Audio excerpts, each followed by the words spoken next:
Welcome back to the C News Report. One slap, a cuff, constant cursing at, endless calls to check on your location. If you've ever been on the receiving end of these from a lover, your spouse or a close relative, you've been abused.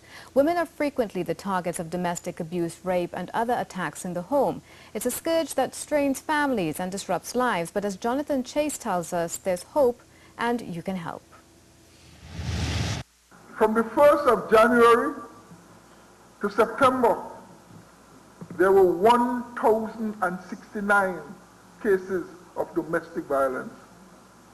790 of these cases were against women. Our women are brutalized. Domestic violence takes many forms. It can be sexual, verbal, and physical. Violence against women in the home by those they love and trust can have devastating effects. Siobhan Burrows is a clinical psychologist and senior counselor at the Rape Crisis Society. She says once rape or abuse has occurred, the public, friends and family have a huge role to play in the rehabilitation of victims. Ms. Burrows says it's usually after a victim talks about their abuse that the healing process begins. So it's vital for those around them to notice the signs of abuse and get victims the help they need. And encourage those people who would have been victimized in that way to seek help. Until help is sought, victims often feel guilty, as if they're to blame for their own abuse. Warning signs of abuse in the home can be seen in a change in attitude and dress, lowered performance in school or at work.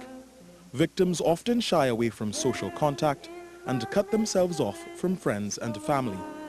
It is important that if you notice these signs, try to talk to victims and encourage them, if abuse has occurred, to seek counseling. But spotting the signs of abuse takes practice. Knowing what to do when you find abuse takes time as well. Public education is vital to curbing violence against women. Education empowers people to do something different, to behave in a different way, recognize when they're limited, and to access the help in the right areas. The Rape Crisis Center has a rape hotline at 627-7273. Counseling for any victims of abuse is available free of charge. For those who want to be advocates for victims, workshops on how to spot abuse and how to counsel victims are also available. Jonathan Chase, C News.